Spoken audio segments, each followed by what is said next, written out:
বিশ্বব্যাপী নিরাপদ সঞ্চয় হয়ে উঠেছে স্বর্ণ। সর্বাপেক্ষা মুনাফার বিনিয়োগ হিসেবেও বেছে নেওয়া হচ্ছে ধাতব পদার্থ সোনাকে। ধনী থেকে দরিদ্র সবার কাছেই সংকটের সময়ের রক্ষা কবচ সোনা, যে কারণে আর্থিক নির্ভরতায় সোনায় ভরসা রাখার বিষয়টি ক্রমেই জোরালো হয়ে উঠছে বিশ্বব্যাপী। অর্থনীতিকে ঝুঁকিমুক্ত রাখতে টানা 14 বার সোনা ক্রয়ের রেখেছে বিশ্বের অধিকাংশ কেন্দ্রীয় ব্যাংক। এ দৌড়ে পিছিয়ে নেই বাংলাদেশ ব্যাংকও। কিন্তু সব ছাপিয়ে মহল বিশেষের প্ররোচনায় বা সিন্ডিকেট চক্রের স্বার্থ সংরক্ষণে বেসরকারিভাবে বা ব্যক্তি পর্যায়ে দেশে সোনা আসা ঠেকানোর প্রবণতা ক্রমেই তীব্র হয়ে উঠেছে। সাধারণ নাগরিক তথা রাষ্ট্রের স্বার্থের বিপরীতে চিহ্নিত কর্পোরেট প্রতিষ্ঠানের পক্ষে রাজস্ব নীতি যথেচ্ছা বদলানো হয়েছে বারংবার। প্রবাস ফেরত রেমিটারদের শখের সোনার গহনা আনা ঠেকাতে গত 1.5 দশকেরও বেশি সময়ে হরেক শুল্ক ও অশুল্কগত কঠিন প্রাচীর তৈরি করা হয়েছে। পতিত আওয়ামী লীগ সরকারের বিভিন্ন সময়ে ধারাবাহিকতায় এ কফিনে সর্বশেষ পেরেক ঠোকা হয়েছে আগামী নতুন অর্থ বছরের প্রস্তাবিত জাতীয় বাজেটে। আর এর লাভ ক্ষতি খুঁজতে দেশ টেলিভিশনের ব্যবসা বাণিজ্য বিষয়ক টকশো বিজনেস টাইমস অনুষ্ঠানে আপনাদের সবাইকে আমন্ত্রণ জানাচ্ছি। আমি সুলতান মাহমুদ। আমাদের আজকের আলোচনার বিষয় প্রস্তাবিত বাজেট এবং দেশে জুয়েলারি ব্যবসা। এ আলোচনার জন্য আমাদের স্টুডিওতে দুজন অতিথিকে আমন্ত্রণ জানিয়েছি। একে একে অতিথিদের সাথে পরিচয় করিয়ে দেব। প্রথমেই আমার ডানে রয়েছেন বাংলাদেশ একেবারে সর্বডানে যিনি রয়েছেন বাংলাদেশ জুয়েলারি সমিতি বাজুসের সাবেক সভাপতি এনামুল হক খান, এবং আমার একেবারে পাশে রয়েছেন জাতীয় রাজস্ব বোর্ডের সদস্য এবং Bangladesh foreign trade institute BFTI এর প্রধান নির্বাহী জনাব আলী আহমেদ। আপনাদের দুজনকে স্বাগত জানাচ্ছি। ধন্যবাদ। আলোচনার সূত্রপাত করতে চাই জনাব এনামুল হক খান, আপনাকে দিয়ে। যুগাদিকাল ধরে নানান অন্যায়, অনিয়ম, দুর্নীতি আর লুটেরা চক্রের অপতৎপরতায় আমাদের অর্থনীতিতে কঠিন টানাপোড়েন চলেছে। এতে ব্যবসা বাণিজ্যের প্রতিটি খাতই নাজুক অবস্থায় পড়েছে। এমনতর পরিস্থিতিতে কেমন আছে আমাদের জুয়েলারি খাত বা জুয়েলারি ব্যবসা? ধন্যবাদ আমাকে আমন্ত্রণ জানাবার জন্য। দেখেন, শত হতাশার মাঝেও আমাদের এই স্বর্ণ খাত একটা আশার আলো, একটা আশার জায়গা, ভরসার জায়গা। সেটা হলো গিয়ে, যেমন আপনার এত সহজে এই স্বর্ণ কোনো জায়গায় ক্যাশে রূপান্তরিত করা যায় না। আপনার ডলার দেখেন, পৃথিবীর অনেক দেশে ডলার চলে না, কিন্তু স্বর্ণ এমন একটা বস্তু যেটা নাকি আপনি যদি আফ্রিকাতে যান এবং রাত্র 3টার সময় গেলেও এই স্বর্ণটাকে আপনি ক্যাশ করতে পারেন। যদিও স্বর্ণের দাম বহুগুণ বেড়েছে, বহুভাবে বেড়েছে এবং বহু মানুষের আয়ত্তের বাইরে চলে গিয়েছে, এরপরেও কিন্তু মানুষ কিন্তু স্বর্ণ ক্রয় করছে। কেন? এটা একটা নিরাপদ আশ্রয় হিসাবে মানুষ এটাকে নিয়েছে এবং অতি সহজে এটার বিনিময় মূল্য পাওয়া যায়, যেটা নাকি পৃথিবীতে অন্য কোনো বস্তু নাই যে এত সহজে এটার বিনিময় মূল্য পাওয়া যায়। আপনি যদি আপনার 100 কোটি টাকার একটি সম্পদ আছে, সেই সম্পদ আপনি বিক্রি করতে যান, গিয়ে দেখবেন যে 6 মাসও আপনি এটা ক্যাশ করতে পারছেন না। আর স্বর্ণ যদি চান যে আপনার স্ত্রীর গহনা আপনার বিপদের মুহূর্তে বা অতি প্রয়োজনীয় মুহূর্তে আপনার স্ত্রীর গহনা আপনি বিক্রি করে আপনার প্রয়োজন মেটাবেন, সর্বোচ্চ 1 থেকে 2 ঘন্টার মধ্যে আপনি যে কোনো পরিমাণ টাকাই হোক না কেন সেটাকে ক্যাশ করা যায়। কাজে এটা মানুষের একটা আশার জায়গা, একটা ভরসার জায়গা, এবং আমরা বিশ্বাস করি যদি এটা পৃষ্ঠপোষকতা করা যায়, এটার প্রতি যদি নজর দেওয়া যায় এবং এই আশার ভরসাটা যুগ যুগ যাবৎ যেহেতু আছে, 1000 বছর ধরে যেহেতু আছে, আরও 1000 বছর যাবৎ এটাকে আপনার এই মানুষের সর্বশ্রেষ্ঠ আশ্রয়ের জায়গা হিসাবে এটাকে রাখা যাবে। কিন্তু আমাদের দেশে এটার অবস্থা খুবই খারাপ এবং বিগত সরকার যারা ছিলেন তারা একটা স্বর্ণ নীতিমালা করেছিলেন, আমাদের প্রেসারে নামমাত্র একটা স্বর্ণ নীতিমালা করেছিলেন, কিন্তু এই স্বর্ণ নীতিমালাকে লালন পালন করা হয়নি। গোল্ড ইম্পোর্টের জন্য লাইসেন্স দিয়েছিলেন, তারা বেছে বেছে তাদের লোকজনকে তারা লাইসেন্স দিয়েছিলেন, যারা নাকি ম্যাক্সিমাম, কিছু ব্যবসায়ী ছিল কিন্তু ম্যাক্সিমাম ব্যবসায়ীদেরকে যাদেরকে লাইসেন্স দিয়েছেন তারা কোনোদিন এই স্বর্ণ ব্যবসায়ীর সাথে জড়িত না বা স্বর্ণ ব্যবসা কোনোদিন করে নাই। যার কারণে আপনার এই যতটুকু আলোর মুখ দেখেছে ইম্পোর্ট করা স্বর্ণের, সেটার পরিমাণ অতি নগণ্য এবং ক্ষুদ্র। আশা করি ভবিষ্যতে আমরা আরও এটা নিয়ে আরও অগ্রসর হব। ভবিষ্যৎ সরকার যারা আসবেন হ্যাঁ, তারা এটা নিয়ে কাজ করবেন এবং এই বাজারটাকে অনেক বড় একটা বাজারে রূপান্তরিত করব আমরা। কি অবস্থা আপনাদের এই জুয়েলারি শিল্পের অবস্থাটা কি এখন? কত সদস্য আপনাদের এখানটাতে, কত জুয়েলারি আছে এবং কত মানুষ এই ব্যবসার সাথে সম্পৃক্ত? এবং আমরা অন্যান্য যে খাতগুলোতে দেখি যে ক্ষয়িষ্ণু প্রায় সেই খাতগুলো, আপনাদের খাতের অবস্থা কি? কর্মসংস্থান বা ব্যবসা বাণিজ্য, স্বর্ণের ব্যবসায় কি হাল হকিকত? আমাদের মেইনলি সনাতন ধর্মের মানুষ যারা, তারা এটা এই স্বর্ণের ব্যবসাটা করতেন। স্বাধীনতার কিছু পর থেকে, আগে থেকে এই আপনার মুসলিম ধর্মের মানুষ এখানে ব্যাপকভাবে এখানে অংশগ্রহণ করেন এবং এখানে বর্তমানে আমাদের যে জরিপ আছে, বাজুসের যে জরিপ আছে, সেখানে আনুমানিক প্রায় 40,000 জুয়েলারি ব্যবসায়ী এটার সাথে প্রত্যক্ষভাবে জড়িত। নিবন্ধিত আপনাদের? হ্যাঁ, আমাদের নিবন্ধিত। এবং যদি আমরা হিসাব করি, কম বেশি প্রায় 28 থেকে 30 লক্ষ লোক এটার সাথে প্রত্যক্ষভাবে জড়িত, পরিবার সহ। কাজে এটা কিন্তু একটা বিশাল অংশ। এবং আমাদের যে ডিমান্ড, প্রতি বছর যে ডিমান্ড, এটা সরকারি কোনো জরিপ নাই, যেহেতু ইম্পোর্ট হচ্ছে না। এবং আপনার ব্যাগেজ রোলে যেটা আমদানি হচ্ছে সেটারও কোনো হিসাব এখানে হচ্ছে না।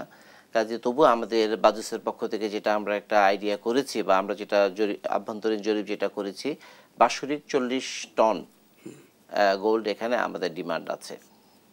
এবং আমাদের যদি এটাকে যদি ইম্পোর্টটাকে যদি ইজি করা যায়, হ্যাঁ, তাহলে এটার সঠিক জরিপ আপনার বের হওয়া যাবে। কিন্তু ইম্পোর্টের অবস্থাটা এমন হতে হবে, যারা চোরা কারবারি, হ্যাঁ, তাদের কষ্টের থেকে যেন ইম্পোর্টের কষ্ট যেন কম হয়।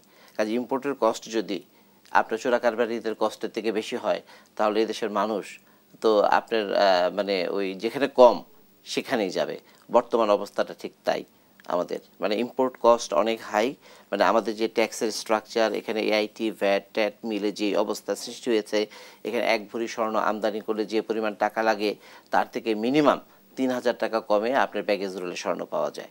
কাজে আপনার কোনো অবস্থাতেই ইম্পোর্ট এখানে পপুলারিটি অর্জন করবে না। এবং আমাদের যেটা টার্গেট, যে কোনো মূল্যে হোক এই ইম্পোর্টটাকে আপনার পপুলার করতে হবে, ইম্পোর্টটাকে সহজ করতে হবে। তাহলে সরকারের আপনার একটা হিসাব থাকবে, জরিপ থাকবে, এখানে ডিমান্ড কত, আমদানি কত, এগুলো প্রত্যেকটার কিছু একটা ডিমান্ড থাকবে, হিসাব থাকবে। ধন্যবাদ। আমি আবার আপনার কাছে আসব। জনাব আলী আহমদ, আপনি দীর্ঘদিন রাজস্ব বিভাগে কাজ করেছেন, আপনি ঢাকা এয়ারপোর্টেও আপনি দায়িত্ব পালন করেছেন, কঠিন দায়িত্ব পালন করেছেন আপনি। তো সেই জায়গা থেকে আমি বলতে চাই যে বিগত সরকারের সময় আমরা একটি স্বর্ণ আমদানি নীতি আমরা দেখলাম, বিশেষ করে যাতে স্বর্ণের চোরাচালানটা বন্ধ হয়, বৈধ পথে স্বর্ণ আমাদের দেশে আমদানি হয়। যেহেতু চাহিদা আছে, 40 টন স্বর্ণ যেখানটাতে চাহিদা, সেই চাহিদাটিকে মেটাবার জন্য বা বৈধ পথে আনবার জন্য একটি নীতিমালা করা হলো। তারপরও আমরা দেখলাম যে একটি ব্যাংক সহ 19টি প্রতিষ্ঠানকে লাইসেন্স দেয়া হলো আমদানির। তো তারপরও এটি কেন কার্যকর হচ্ছে না? আপনার মতামত কি? একটা সোজা জিনিস নিয়ে আমরা কথা বলি। মনে করুন যে নদী দিয়ে পানি প্রবাহিত হচ্ছে, পানি বাড়ছে, নদীর আপনি পাশে আল দিচ্ছেন, না হয় বাধাই করে দিলেন, কিন্তু পানি যদি বাড়ে তাহলে ওটা কিন্তু ওই বাঁধ ছাপিয়ে ভিতরে আসবে। অর্থাৎ আপনার যদি এদিকে চাহিদা থাকে, পানির তো ভিতরে প্রয়োজন, চাহিদা যদি থাকে তাহলে যতই বাঁধ দেন, বাঁধ ভেঙে বাঁধ উপচে অন্য জায়গা থেকে, অথবা লোকেরা কলসিতে করে সেচ করে পানি আনবেই। এখন স্মাগলিংটা হচ্ছে সেরকম ব্যাপার। এই কথাটা আমরা অনেক আগে বলেছি। আমার তো আপনি যেটা বললেন যে আমি এয়ারপোর্টেও কাজ করেছি, এক সময় তখন ডিসি ছিলাম, তখন স্বর্ণ আমদানি সম্পূর্ণ নিষিদ্ধ ছিল। আমরা তখন এরশাদ সাহেব ছিলেন, একটা সুবিধা আছে একনায়কের, যে একজনের সাথে কথা বললেই হয়। উনি আমার কাছে জানতে চাইলেন যে তোমার সামহাওয়ারাদার আমাকে হয়তো বিশ্বাস করতো গভর্নমেন্ট, যে আমি বললাম যে সিম্পল, যে আপনার চাহিদা আছে দেশের, যদি আপনি পারেন যে বাংলাদেশে কোনো মহিলাই কোনো অর্নামেন্টস পরবে না, বাস অসম্ভব, এই উপমহাদেশে অসম্ভব, কেউ কোনো আংটি পরবে না ইত্যাদি, সোনার কোনো ব্যবহার করবে না, তাহলে চাহিদা থাকবে না। কিন্তু এটা যেহেতু বাস্তবে সম্ভব না, এবং উনি যেটা বললেন এটা প্রায় সাংঘাতিক অ্যালার্মিং, 40 টন এর মতো স্বর্ণের বিভিন্ন রকমের ব্যবহার, 18 থেকে 40 টন পর্যন্ত, সেই 18ই ধরেন না আপনি, 15 টনই ধরেন না, সেটা কি সোজা ব্যাপার? তো এইটা যখন লাগেই, এবং এটা যখন পৃথিবীতে আদান প্রদান আছে, তাহলে আমরা চাই কি যে স্মাগলিং হচ্ছে, স্মাগলিংয়ে সৎ ব্যবসা মার খায় এবং সরকার মার্কায় কোনো রকমের রাজস্ব পায় না। তাহলে এমন একটা রাজস্ব নীতি করা দরকার, রাজস্বের একটা হার এমন করা দরকার যেটা স্মাগলিং করলে যা খরচ পড়ে, স্মাগলারের তো খরচ আছে কিন্তু দামের বাইরেও, তো সেইটা যত বেশি হয়, অর্থাৎ যদি কম কর হয় তাহলে কম কর দিয়ে কোনো মানুষ কিন্তু অন্যায় করতে সহজে চায় না, সেটা মনে হবে। আমার মনে আছে ঘড়ির কথা, এই যে হাতের ঘড়ি, এখন কিন্তু আপনি ঘড়ির দোকান দেখেন পায়নগর আমদানি, এইটা তখন আমরা এই বলেছিলাম যে আমি একা না, আমরা অনেকেই, যে ঘড়ির এমন একটা কর হার ধরে রেখেছে যে সবাই হাতে করে একটা দুইটা নিয়ে আসলেই তো হয়ে যায়। তো তারপরে গভর্নমেন্ট এটা মানে এনবিআর এই কথাটা শুনলো এবং বেশ কমিয়ে দিল। এখন দেখা যাচ্ছে সরকারের রাজস্ব হচ্ছে, হাতে করে একটা দুইটা যে আনবে সে চিরকালই আনবে। তো এইটা করা যায়। সুতরাং এখানেও কর হারটা এমন করতে হবে যেটা, প্রথম কথা হলো এই যে লাইসেন্স, এইটা বর্তমান সরকার আমার মনে করি এটা রিভিউ করতে পারে, করা উচিত, যে সত্যিকার যারা ব্যবসায়ী এবং ওদেরকে লাইসেন্স দেওয়া হোক, তাদেরকে লাইসেন্স দেওয়া হোক, কোনো দল মতের ব্যাপারে নয়, এটা একটা। এবং তাদের কর হার যেন এমন হয় যে একটা হিসাব করে যে কীরকমভাবে স্মাগলিং করতে, চোরাচালানি করতে খরচ হয়, তার চেয়ে ওইটা একটু যেন কম দাম পড়ে, যে কথাটা উনি আসলে বলেছেন। এটা ব্যাপারটা কিন্তু খুব সোজা। এখন এইটা গভর্নমেন্ট কেন করবে না আমি জানি না, গভর্নমেন্ট এটা এখনও ধরেনি, কারণ অনেক বড় বড় ব্যাপার নিয়ে থেকেছে, কিন্তু এটাও কম ব্যাপার নয়। উনি বলেছেন 30-40 লাখ লোক কাজ করে, 30 লাখ লোক, এবং বহুত ইন্ডাস্ট্রি, এটা তো একটা ইন্ডাস্ট্রি, এবং কনজিউমার এখানে আপনি দূর করতে পারবেন না। তো সুতরাং এটা যদি থাকে তো এটা আমাদের আরেকটা সেক্টর, আমাদের ইন্ডাস্ট্রির, এখানে বহু লোক কাজ করে, রাজস্ব আয় হবে, দেশের আরেকটা ভালো বাণিজ্যিক শাখা, একটা ব্যবসায়িক শাখা। গভর্নমেন্টকে এই বাস্তবতাই করে, এটা খুব বেশি সময় লাগবে না, এটা করতে গেলে খুব দ্রুত করা যায়। ঘটনাচক্রে আমি এই সব কয়টা জমানার সাথে ছিলাম, ওই যখন সম্পূর্ণ নিষিদ্ধ ছিল, তারপরে আমরা লিখতে লিখতে তারপরে আংশিক করা হলো, তারপরে তো এক সময় বাড়লো, এখন এই লেটেস্ট যেটা এখন করা হয়েছে, হ্যাঁ, এইটার সাথে আমি জড়িত ছিলাম না, কারণ আমি তার আগেই বেরিয়ে গেছি। তো গভর্নমেন্টকে আমরা অনুভব করি যে, তারা অনেকেই আমাকে চেনেন, এইটা আমার মনে হয় একটা যুক্তিসঙ্গত ব্যবসা বান্ধব সরকারের রাজস্ব যাতে আসে, এটা করা খুব মোটেই শক্ত না, ইচ্ছা শক্তির দরকার, করলেই করে ফেলতে পারে। সেক্ষেত্রে এই আমদানি নীতি যেটা করা হয়েছে, এটিকে কি আপনি প্রতিবন্ধক মনে করছেন? আমদানি নীতি প্রতিবন্ধক এই কারণে, উনি যেটা ব্যাখ্যা করলেন, আমদানি নীতি একটা আছে ভালো, প্রথমত ভুল কথা হচ্ছে যারা দলীয় বিবেচনায় যদি কেউকে লাইসেন্স দেওয়া হয়ে থাকে, তাহলে তো এই লাইসেন্স আবার বিক্রি করে বেশি মূল্যে, আমরা জানি দেশে, সেইটা না করে যদি নিরপেক্ষভাবে ব্যবসায়ী যারা, তাদেরকে লাইসেন্স দেওয়া হয় প্রথমত। সেকেন্ড হচ্ছে যে কর হার ওরকম রাখবে, তাহলে তো আর খরচ সবটাই আছে, আনা নেওয়ার খরচ আছে, তারপরে স্মাগলারদেরও কিন্তু খরচ অথবা ঝুঁকি খুব মারাত্মক, হয়তো দুইটা নিয়ে বেরিয়ে গেল, ধরা পড়লো না, আর একটা সম্পূর্ণ ধরা পড়লে বাজেয়াপ্ত হলো, জেলও হলো। এবং আমার হাতে আমার একজন অফিসার, আমার দুর্ভাগ্য যে এখানে বলতে হচ্ছে, আমার একজন কর্মকর্তা আমি ধরার কারণে 7 বছর সশ্রম কারাদণ্ড হয়েছিল, এখন হয়তো বেরিয়ে এসছে। তো এরকম এই বিরাট ঝুঁকি কি কেউ নেবে? তো নেওয়ার কোনো কারণ, এগুলো করেছে, সেও কোনো লোভে করেছে, কেউ তাকে দিয়েছে, সে তো অফিসে কাজ করে।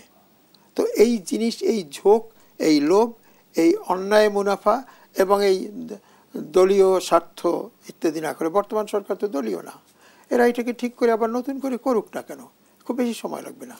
আমি আসবো আবার আপনার কাছে। আমি এই প্রসঙ্গেই জনাব এনামুল হক আন্দোলন, আমি আপনার কাছে আসতে চাই। সেটি হলো যে উনি যেটি বললেন যে দলীয় স্বার্থে যে লাইসেন্সগুলো দেওয়া হয়েছে, আপনারা এই আমদানি নীতি করবার জন্য আপনারা চাপ প্রয়োগ করেছেন, আপনারা একটি চাপই রেখেছিলেন সরকারকে, নানান দাবি ছিল আপনাদের, তার প্রেক্ষিতে করা হয়েছে। আসলে কিভাবে এই লাইসেন্সগুলো দেওয়া হয়? আমরা স্বর্ণনীতিমালার জন্য আমরা আন্দোলন করেছি কোন এক পর্যায়ে, আপনারা জানেন সেই ঘটনা, আমি পুনরাবৃত্তি নাই করলাম। তো সরকার আমাদেরকে, আমিও সেই কমিটির মেম্বার ছিলাম, আমাদের জন্য একটা স্বর্ণনীতিমালা তিনি করেছেন। কিন্তু স্বর্ণনীতিমালাটাকে তো লালন পালন করতে হবে, এটাকে তো বাস্তবায়ন করতে হবে, এটাকে অ্যাকশন করার জন্য এখানে তো একজন লোক দরকার, একটা ডেস্ক দরকার, মিনিস্ট্রিতে বলেন বা এনবিআইতে বলেন, এটার জন্য তো একজন লোক দরকার। সরকার, বিগত আওয়ামী লীগ সরকার এটাকে স্বর্ণনীতিমালা করে এটাকে ডিপ ফ্রিজে ফেলে দিলেন, আমাদেরকে ঠান্ডা করলেন 19 জনকে ব্যবসায়ীকে আপনার তারা কি করলেন, স্বর্ণ আমদানির জন্য লাইসেন্স দিলেন।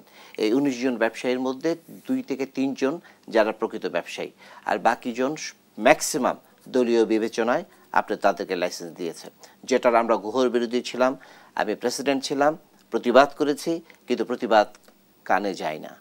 হ্যাঁ, প্রতিবাদ করেছি। এখানে যদি প্রকৃত ব্যবসায়ী থাকতো তাহলে তারা কি করত, এই স্বর্ণ আমদানিটা কেন হচ্ছে না, তারা সরকারের সাথে বার্গেনিং করত বা এনবিআর এর সাথে বার্গেনিং করত এবং এটাকে একটা আমদানির পর্যায়ে সহজলভ্য করত এবং একটা আমদানি যাতে সহজ হয় সেটার জন্য ব্যবস্থা করত। কিন্তু তারা তো স্বর্ণ ব্যবসায়ী না, তারা তো এই সাবজেক্ট বুঝে না। যারা এই সাবজেক্ট বুঝে না তাদেরকে যদি এখন আমাকে যদি আপনার এই স্টুডিওর যদি মালিক করে দেন, আমি তো এটা চালাতে পারবো না। আমি স্বর্ণ ব্যবসা বুঝি। এখন আপনাকে বানিয়েছে স্বর্ণ ব্যবসায়ী আর আমাকে বানিয়েছে আপনার এই চ্যানেলের মালিক। কাজে যেই অবস্থা হওয়ার ঠিক সেই অবস্থাই হয়েছে। এখানে যদি প্রকৃত ব্যবসায়ী থাকতো অবশ্যই তারা এই লাইসেন্সটাকে কার্যকর করার জন্য আপনার যথাযথ কর্তৃপক্ষের সাথে বার্গেনিং করে এই দেশে স্বর্ণটাকে আপনার আমদানিটাকে সহজলভ্য করত এবং অবশ্যই যেন এটা একটা জনপ্রিয় মাধ্যম হয়, এটাকে করা সম্ভব, 100 বার করা সম্ভব। আমরা অনেক দূর কাজ করেছি। আশা করি জনগণের সরকার যদি প্রতিষ্ঠিত হয় বা আমাদের ইউনূস গভর্নমেন্ট সাহেব যদি এটাকে যদি একটা ব্যবস্থা নেন, খুব অল্প সময়ের মধ্যে এটাকে আমদানিটাকে খুব সহজলভ্য করা যায়। আদারওয়াইজ আমি আপনার এখানটাতে একটু থামিয়ে বলতে চাই যে আপনি যেটি বলছেন আমদানিকে সহজ করা যায়, আমদানি নীতি যেটি করেছে সেটিকে সহজ করলো, কিন্তু আমরা যেটা দেখলাম সিঙ্গাপুর এবং ভারতের তুলনায় আমাদের যে আমদানি কস্ট পড়ে সেটি অনেক বেশি। তো সেটি কিভাবে সামাল দেবে?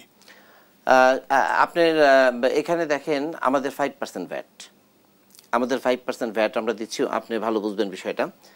কিন্তু আমি যখন আমদানি করি তখন আমদানি করতে গেলেও আমাদেরকে 5% ভ্যাট দিতে হয়। তাহলে আমাদের ভ্যাটটা কত পড়লো? 5 + 5 10% ভ্যাট পড়লো। স্বর্ণের ভরি আছে প্রায় আনুমানিক 1,70,000 বা 75,000, 1,70,000 ধরলাম। তাহলে আপনার একটা কাস্টমারের উপরে গিয়ে কিন্তু ভ্যাটটা পড়ে। এক ভরি স্বর্ণ কিনতে গেলে যদি আপনার 17,000 টাকা যদি ভ্যাট পড়ে, তাহলে এই দেশ থেকে কেউ স্বর্ণ কিনবে? আপনি যদি পার্শ্ববর্তী দেশে যান, আপনার 2,000 টাকা দিয়ে বাসের যদি একটা টিকিট কেটে যান বা 10,000 টাকা দিয়ে যদি প্লেনের একটা টিকিট কেটে যান, আপনি যদি পাসপোর্ট শো করেন 1 টাকাও ভ্যাট দিতে হয় না। আপনি সিঙ্গাপুরে যান 1 টাকাও ভ্যাট দিতে হয় না। আপনি দুবাইতে যান 1 টাকাও ভ্যাট দিতে হয় না। আমরা বারবার বলেছি যে আপনি এই ভ্যাট এটাকে ইন্ডিয়াতে, আমাদের পাশের ইন্ডিয়াতে এটা 1% ভ্যাট, আমাদের এখানে 1% করেন। আমাদের বহু এমন কোনো জায়গা নাই যে জায়গায় আমরা এই সংবাদটা পৌঁছাই নাই। আমার এটাতে ইন্টারেস্ট এত কম, সরকারের বিগত সরকারের ইন্টারেস্ট এত কম ছিল, এটা খুবই সন্দেহজনক। এটা 2টা কারণ হতে পারে। একটা কারণ হতে পারে যে ওনারা এই গোল্ড সাবজেক্টটা বুঝেন না। আরেকটা কারণ হতে পারে যে অসাধু ব্যবসায়ীরা যাতে ক্ষতিগ্রস্ত না হয় তার জন্য এটাকে আপনার একটা আইনের মধ্যে আনে নাই, আইনটাকে সহজলভ্য করে নাই। 2টার একটা। কাজে আমাদের বিশ্বাস যে বিগত সরকার এই অবৈধভাবে যাতে এই স্বর্ণটা আসতে পারে এবং অসাধু লোকরা যেন এখানে লাভবান হওয়া থেকে বিরত না হয়, তার জন্য এই আইনটাকে নিয়ে তারা লালন পালন করে নাই। এই স্বর্ণনীতিমালাটাকে তারা যুগোপযোগী করার জন্য, টিউনিং করার জন্য কোনো ধরনের উদ্যোগ নেয় নাই। তারপরে আরও দুঃখের বিষয় দেখেন, আমাদের ব্যাগেজ রুল ছিল আমাদের 80% স্বর্ণ আমদানির বৈধ উৎস।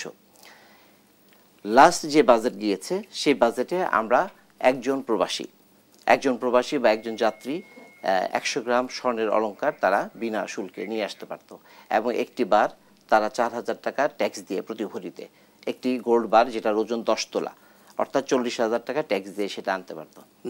তার আগে ছিল কি, তার আগের বছর ছিল এটাকে 2টা বার আনতে পারত। আমি একটি জায়গায় দেখেছি, আমি প্রথম আলোর একটা পত্রিকায় পড়েছি যে কোনো এক সেই বছর আপনার প্রায় 780 কোটি টাকা গভর্নমেন্ট ট্যাক্স পেয়েছিল। আমরা সেই আলোচনায় আসব, তার আগে একটু ব্রেক নেব। প্রিয় দর্শক, আমরা ছোট্ট একটি বিরতিতে যাচ্ছি, বিরতির পর ফিরবো আবার আপনাদের সাথে। সে পর্যন্ত আমাদের সাথেই থাকুন।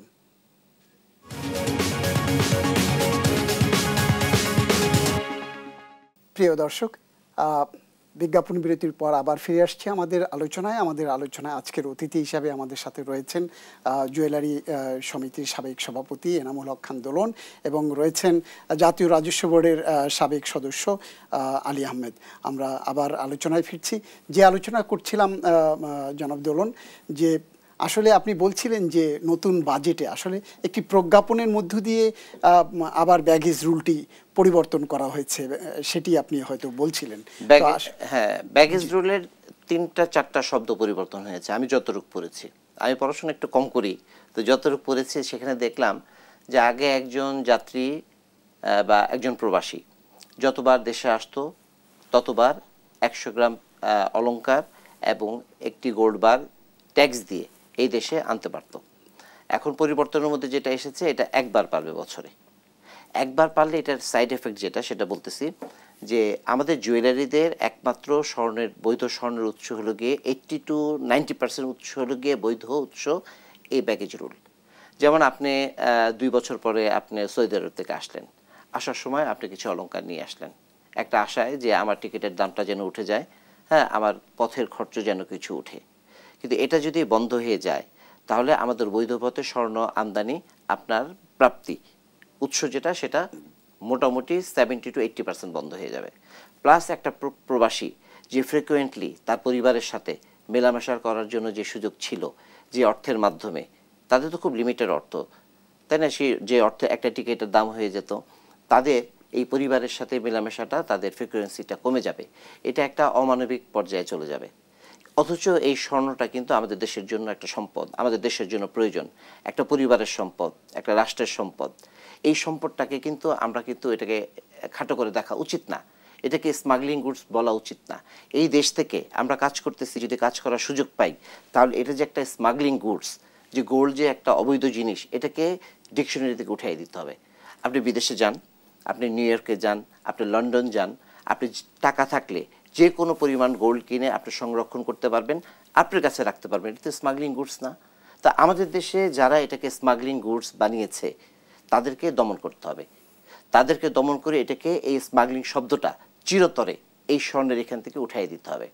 প্লাস আমাদের এই ব্যাগেজ রুলে যেই পরিবর্তনটা এনেছে, এখানে প্রবাসীরা প্রায় 1 কোটির মতো প্রবাসী এটা সিরিয়াসলি এফেক্টেড হবে।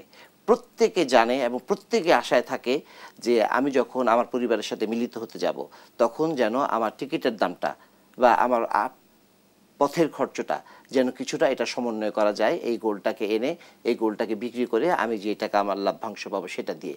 এই নতুন করে যে রুলটা জারি হয়েছে, এটার কারণে এই আমাদের স্বর্ণপ্রাপ্তিটা খুব কঠিন হয়ে যাবে বৈধ পথে।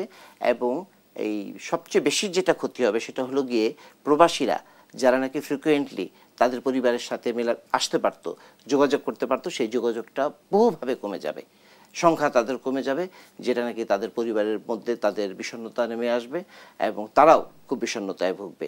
কাজে আমাদের এখানে দাবি ছিল, আমরা বলেছি বহু জায়গায়, আমরা বলেছি বহু সেক্টরে, আমরা বলেছি যে এই প্রবাসীদের জন্য এই সুযোগটা গ্রহণ করার, মানে এটাকে অব্যাহত রাখার জন্য।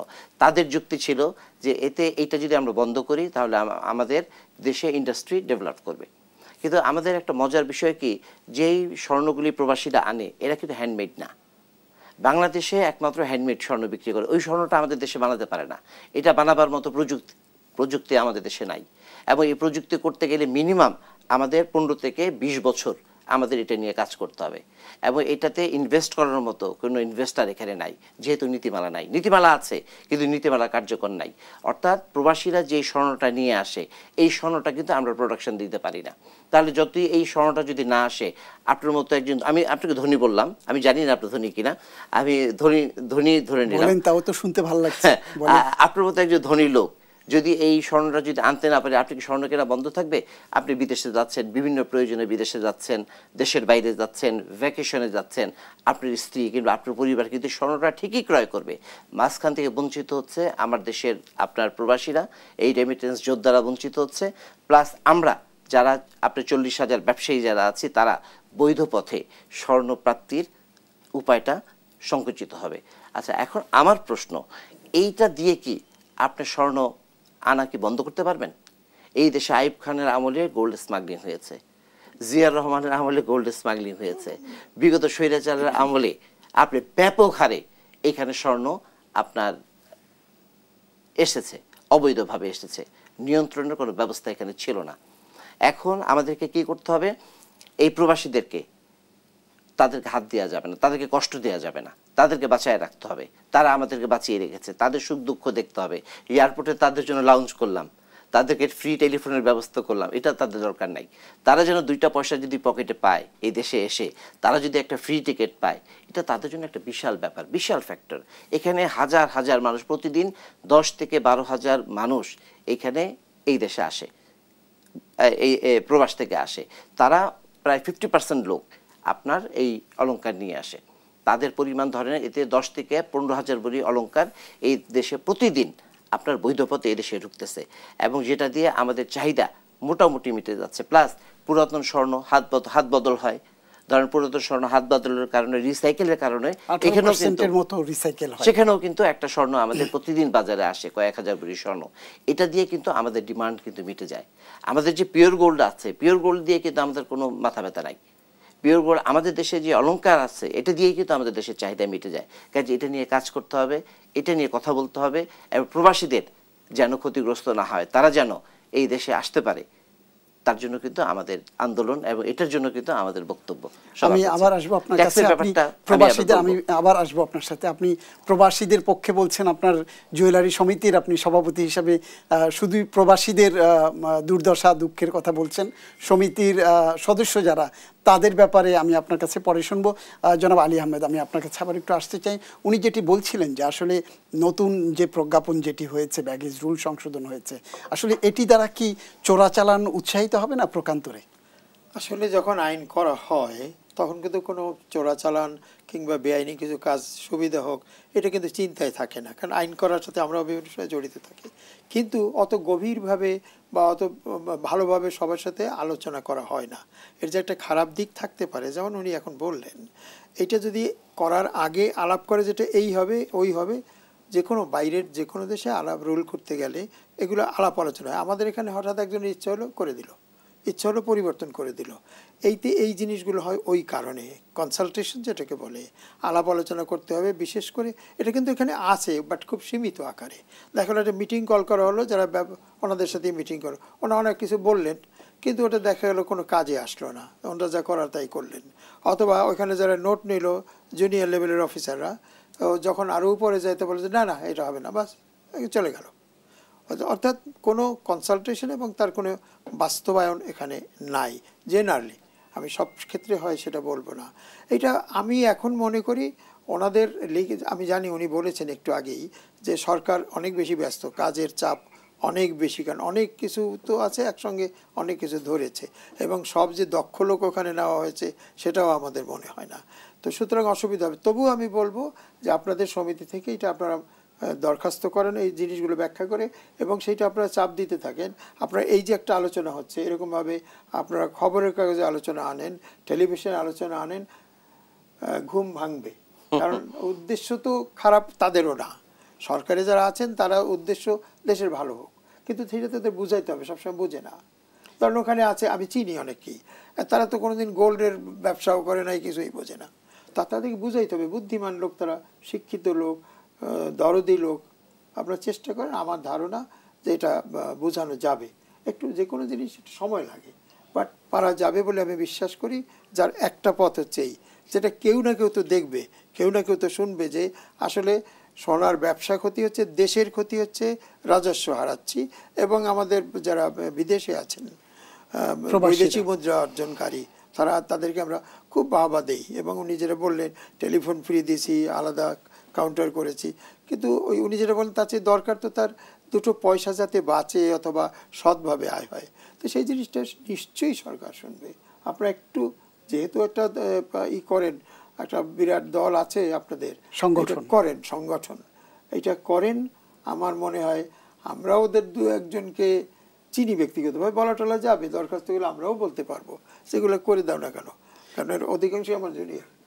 জনাব আলী আহমেদ, আমি এখানে আরেকটু বিষয় বলছি। আপনি যেটি বলছেন মেধাবী প্রজ্ঞাবান তারা, কিন্তু আমাদের যে দেশের যে দুর্নীতি, অন্যায়, অবিচার, অনাচার যেভাবে চেপে বসেছে, আমরা গত 15 বছরের খতিয়ান যদি আমরা দেখি, সেক্ষেত্রে এনবিআরে বা জাতীয় রাজস্ব বোর্ডে এইরকম যারা দুর্নীতির সাথে জড়িত বা অন্যায়ের সাথে যারা জড়িত, এই ব্যবসাকে যারা কুক্ষিগত করতে চায়, তাদের কোনো চাপে এরকম জনস্বার্থ বিরোধী কোনো আইন হয়েছে বলে আপনি কি মনে করেন? হতেই পারে, কিন্তু আমার জানা মতে যে জনস্বার্থ বিরোধী হচ্ছে সেটা মনে হয়নি, কারণ আমিও অনেক সময় জড়িত থেকেছি অনেক কিছুর সাথে। ওখানে কথাবার্তা কিন্তু অনেক হয় ভালোই। অনেক সময় আছে যে উপর থেকে বলে দেয় না না এটা এরকম করো। আমাদের সমাজে ওই ব্যাপারটা নেই যে মন্ত্রী যখন বলবে যে ওটা হবে না, আমাকে যদি আর্গুউ করলে সবাই ভয় পায় যে আমাকে কি সাসপেন্ড করে নাকি চাকরি থেকে দূর করে। এতদিনই ভয়টা বেশি ছিল। এখন ইউনূস সাহেবের সরকারের সময় ইউনূস সাহেবকেও নাম ধরে লোকেরা বলে তুমি যাও, তো তাদের কিছু হচ্ছে না, পরে হবে কিনা আমরা জানি না। গণতন্ত্র, হ্যাঁ এটা ভালো, কিন্তু এই কিছুদিন পরে আবার কিন্তু এটা থাকবে না। আমাদের দেশে কথা বলতে লিখতে, আমি একটু টুকটাক লিখি, আমি তো কাগজ টাগজে লেখা ছেড়ে দিছি, কারণ বলতে গেলে যে কথা বলতে হয় সে সত্য কথা খুব বিপজ্জনক, আর মিথ্যে কথা ওখানে বলা চাটুকারিতে লাগবে না, কারণ আমার আর কি হবার আছে, আমি কিছু হতে চাই না। তো সেই জন্য সত্য, আমি বলেছিলাম একটা মিটিংয়ে গভর্নমেন্ট ফল করার অনেক আগে একটা বইয়ের প্রকাশনা উৎসবে, আমাদের খুব উঁচু লেভেলের নিয়ম, যারা নিয়ম তৈরি করেন সেরকম খুব উঁচু লেভেলের দুজন সচিব এবং একজন মন্ত্রী ছিলেন, যারা খুবই নাম আমি ইচ্ছে করি বলছি না। আমি তাদের দিকে তাকিয়ে বলছি স্যার মানুষকে কথা বলার অধিকার দিতে হবে, কারণ এই দুজনের সাথে আমি কাজ করছি, ওনারা আমাকে চেনেন। দুজনে তাকাই আছে, আমি স্যার কথা বলার অধিকার দিতে হবে। অধিকার না দেওয়ায় কী হয়েছে সেটা আমরা আজকে দেখতে পাচ্ছি। এরকম কেন হবে? ব্রিটেনের গভর্নমেন্ট পাল্টায় না, আমেরিকা একটু ওলট পালট আছে, কিন্তু তাও তো বছর 2-3 পরে যাবে, 3-4 বছর পরে। আমাদের এখানে একজন গভর্নমেন্ট আসলে তারা যে কবে যাবে এটা আমরা জানি না। এই ইউনূস সরকার সম্পর্কেও তেমন বলা হয় কবে যে ইলেকশন হয়, মানে সবাই একটা অনিশ্চয়তা বোধ। এটার অনেক কথা এসে যায়, ওইদিকে এখন যাব না।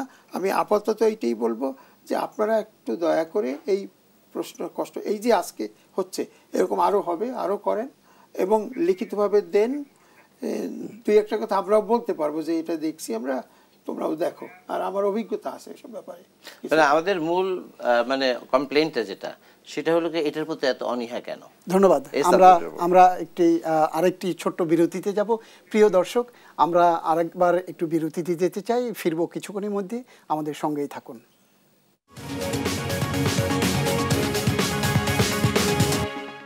প্রিয় দর্শক, বিজ্ঞাপন বিরতির পর আবার ফিরছি আমাদের আলোচনায়। জনাব এনামুল হক খান দোলন, আমি আপনার কাছে আবার আসতে চাই একটু। সেটি হলো যে আপনাদের এই যে ব্যাগেজ রুল যেটি করেছে, আপনি বলছিলেন যে এতে একবারের বেশি আনতে পারবে না। তো আমাদের যারা প্রবাসী রেমিটার বা যারা প্রবাসী জনশক্তি কাজ করছে, আমাদের রেমিটেন্সের বড় একটি উৎস বা আমাদের বৈদেশিক মুদ্রার বড় উৎস সেই রেমিটাররা।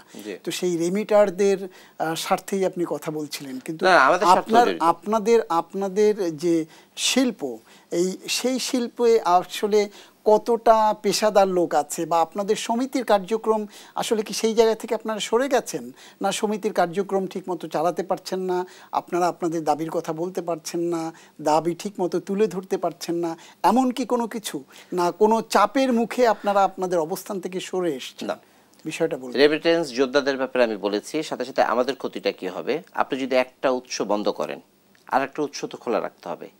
আমাদের এই রেমিটেন্স যোদ্ধাদের মাধ্যমে আমাদের যে স্বর্ণটা আসতো সেটা আমরা বৈধ স্বর্ণ হিসাবে আমরা এটাকে কিনতাম, কারণ ওখানে ট্যাক্স দিয়েই তারপরে আসছে নির্দিষ্ট পরিমাণ ট্যাক্স। 100 গ্রাম ট্যাক্স দিতে হতো না, অলংকার যেটা 100 গ্রাম ছিল ট্যাক্স ফ্রি, এবং গোল্ড বার যেটা সেটা হলো গিয়ে আপনি ট্যাক্স দিয়ে আনতে হবে। সেটার ব্যাপারে আমাদের কোনো বক্তব্য নাই, সেটাকে বন্ধ করে দিলেও আমাদের কোনো বক্তব্য নাই। মানে আপনারা বলছেন যে অর্নামেন্ট যেটা বিষয়টা, আপনি দেখেন, আপনি যদি দেশের বাইরে যান, আপনার স্ত্রীর গলায় মিনিমাম একটা চেইন থাকে, হাতে 2টা চুড়ি থাকে, একটা আংটি থাকে। আমাদের 3 জনের ব্যাপারে আমি বলছি। এখন আমরা যখন বিদেশ থেকে ফেরত আসব, তখন আপনার মিনিমাম এক একজনের হাতে অটোমেটিক্যালি আপনার 3-4 ভরি, 5 ভরি, 6 ভরি স্বর্ণ থাকে। এখন যদি কাস্টমস যদি বা ওনার লোকজন যদি আমাদেরকে ধরে যে আপনার স্ত্রীদেরকে, মেয়েদেরকে, আপনার কন্যা পরিবারকে আপনার স্বর্ণ সব খুলে নিয়ে সব সিজ করেন, তাহলে এয়ারপোর্টের পরিস্থিতিটা কী হবে? আমার মনে হয় যে 2 তারিখের পরে এয়ারপোর্টে একটা বিভৎস অবস্থা সৃষ্টি হবে।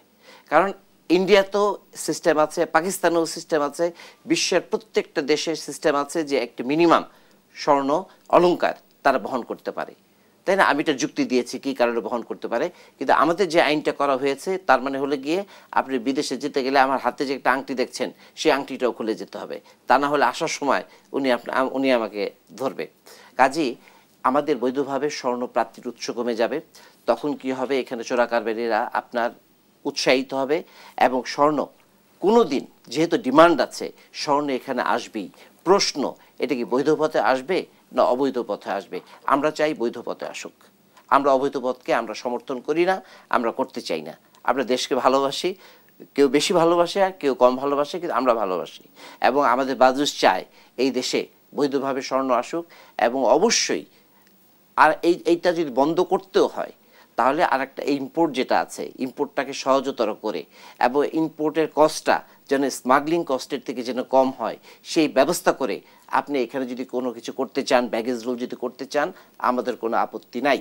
কিন্তু আপনি সমস্ত খাত বন্ধ করে আমাদেরকে যদি বলেন সমস্ত হাত পা বেঁধে যে তোমরা মাঠে পুকুরে সাঁতার কাটো, তাহলে তো আমি ডুবে মরে যাব। আমাদের তো এখন মরে যাওয়ার অবস্থা।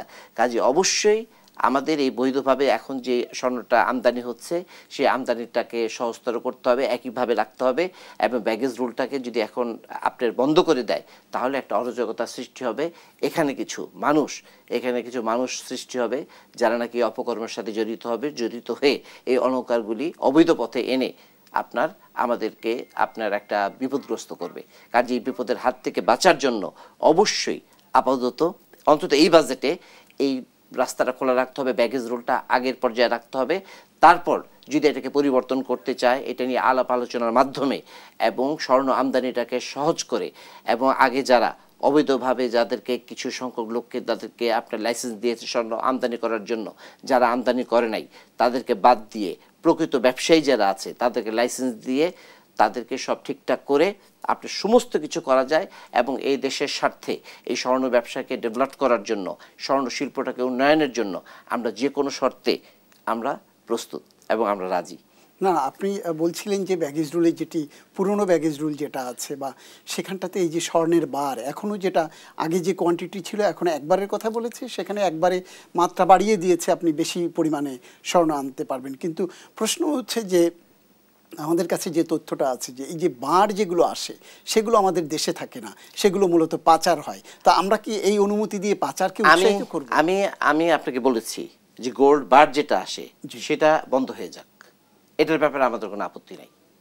আমাদের আপত্তি হলে গিয়ে অর্নামেন্টস যেটা আসে, আপনাদের দাবি যুগ যুগ ধরে যে অর্নামেন্টস আসতেছে, সেই অর্নামেন্টসটা কিন্তু আপনার কোনো না কোনোভাবে বাজারে আসতেছে। কারণ স্বর্ণের ধর্মই হলো গিয়ে হাত বদল হওয়া। প্রতিদিন আমাদের হোলসেল মার্কেটে, তাঁতিবাজার বলেন, বিভিন্ন দেশের বিভিন্ন প্রান্তরের বাজারগুলিতে আপনার এই পুরাতন স্বর্ণগুলি হাত বদল হয়ে আপনার বাজারে আসে। মানুষ তার প্রয়োজনে এই স্বর্ণগুলোকে আপনার বিক্রি করে বা পরিবর্তন করে নতুন স্বর্ণ কিনে। এইভাবে প্রতিদিন বাংলাদেশের বাজারে আপনার 15 থেকে 20 হাজার ভরি স্বর্ণ আপনার আসছে। সেই স্বর্ণগুলিকে আমরা আবার রিসাইকেল করে পিওর গোল্ডে রূপান্তরিত করি। পিওর গোল্ড থেকে এটাকে আবার আমরা অলংকারে আমরা রূপান্তরিত করি এবং বাজারজাত করি। এবং যেই পরিমাণ স্বর্ণ ব্যাগেজ রুলের মাধ্যমে আসে, মোটামুটি আমাদের ডিমান্ড মিটে যায়। মাঝে মধ্যে কোনো দিন উদ্বৃত্ত থাকে, যেদিন উদ্বৃত্ত থাকে সেদিন বাজারের দাম, হোলসেল বাজারে আপনার স্বর্ণের দাম কমে যায়।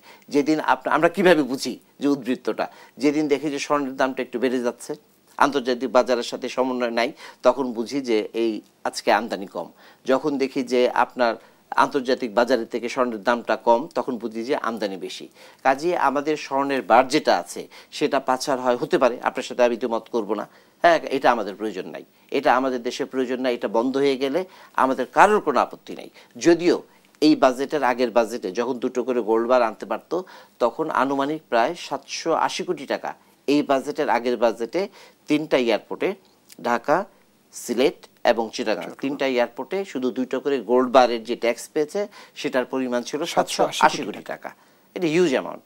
এবং আমার মনে হয় যে এই ব্যাপারে যেহেতু আমাদের প্রয়োজন নাই, এই ব্যাপারে আমি কথা বলতে চাই না। আমার বক্তব্য হলো কি অর্নামেন্টস, যেটাতে আমরা ব্যবসায়ীরা লাভবান হব, বৈধভাবে স্বর্ণ পাবো, বিনিময়ে আমাদের রেমিটেন্স যোদ্ধারা আপনি উপকৃত হবে। ধন্যবাদ। আমরা আলোচনার একেবারে শেষ পর্যায়ে চলে এসেছি। আমি জনাব আলী আহমেদ, আমি যে বিষয়টি আপনার কাছ থেকে জানতে চাই, আপনি আইন প্রণয়নের সাথে ছিলেন, আইন বাস্তবায়নের সাথে ছিলেন, নীতি প্রণয়নের সাথে আপনি ছিলেন।